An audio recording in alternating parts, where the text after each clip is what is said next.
Good morning, everybody. It's your boy Payne. Welcome back to another Outerplane video. All right, guys, new channel, same game. We're going to be putting all of our Outerplane content on here going forward. You can still catch the other stuff on my other channels, on the Street Fighter channel.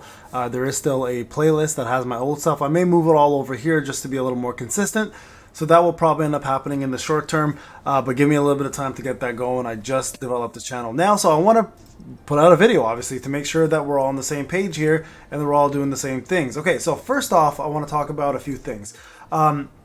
The patches have been placed. There's still some bugs here and there. There are some crashes for me personally. I don't know if you guys are experiencing the same thing, but what I want to talk about today, guys, simply is going to be the actual managing of the facilities and the base itself and what's most important for you to focus on in order to maximize the amount of resources and output you get from the base, which is going to be, quite honestly, a key factor in your game. Now, I did kind of touch base on this quickly in another video, but it wasn't in depth enough. So I'm going to talk about each one of these and where you want to put your focus on early on, and then where you want to focus on late game, and what you're going to be using the most of. Okay, so early on, the first and foremost thing you're going to focus on is in the managed facility section is the combat calculation module. Like, you need to get this done as soon as possible. This gives you the ability to use auto more efficiently, allows you to use burst skills in auto combat, gives you the ability to use skill chains in auto combat to stop in rages, obviously, and then also it gives you the option to open up the combat settings, which gives you the ability to say when you want to use a special or a move,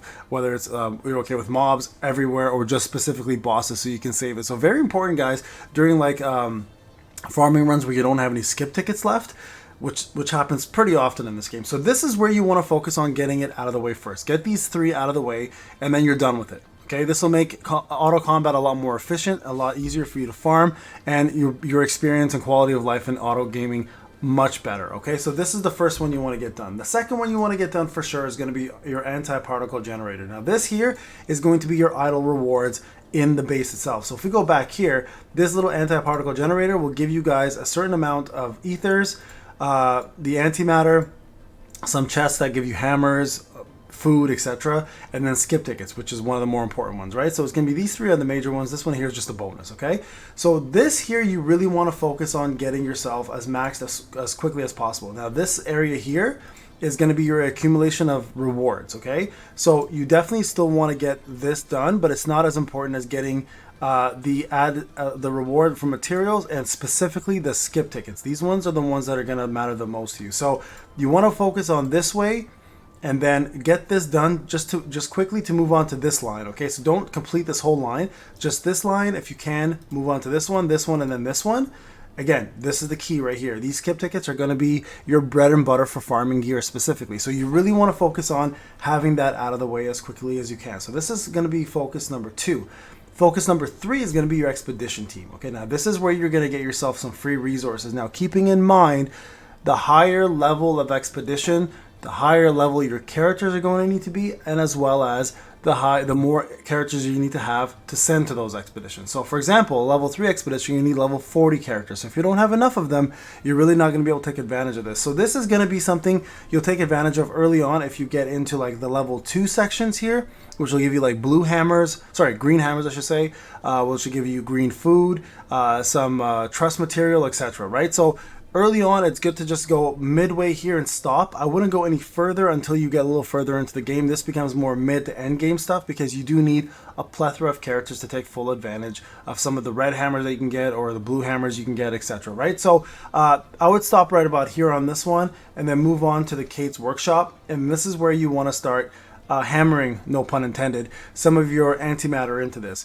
Now, the reason why this becomes important is as you start doing challenges, once you're done normal mode, which most people are probably done by now, you're going to be able to go ahead into challenge and start farming yourself some gear.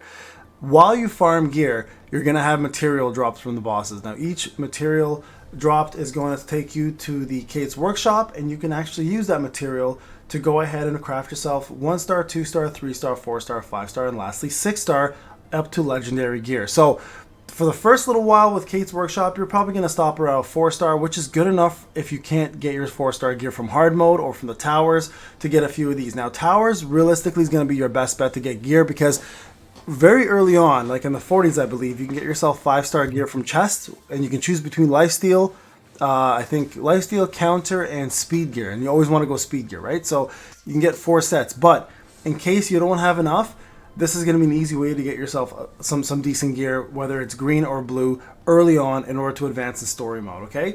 Once you start going through Kate's workshop and you start completing like stage 9 of the challenges, then the 4 and 5 are going to matter a lot more, because then you can start doing 6-star gear crafting, and that's going to be really end game, is crafting the best possible gear. So this here is going to be mid to end game again. I wouldn't focus too much on it. Supply module, I left this for last. I kind of wish I didn't.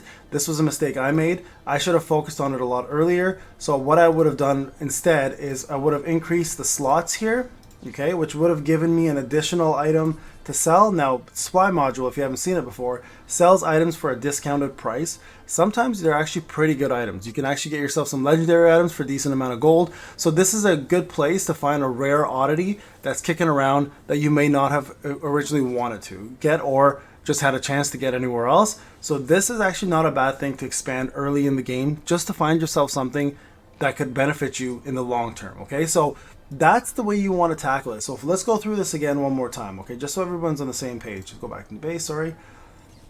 Go back to manage facility. So number 1 priority, these 3, get them done. Second priority, max out this whole thing completely. Skip tickets being your main focus.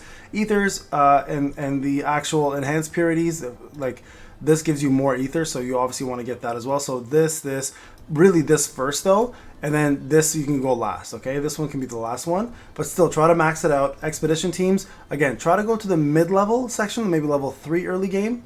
Middle game to end game, you want to focus on the bottom here as your next priority, and then Kate's workshop. And then early game, you can also do this. So you can go 1, 2, I would even do 3 here. Expedition team, 4, and then 5. Or even do 3, and then 4, and then 5. Okay? So leave Kate's workshop to last. You don't really need to farm create level 4 gear that early. Again, you'll get it from drops from story mode and the challenges. This will become a lot more important though once you start farming material and challenges.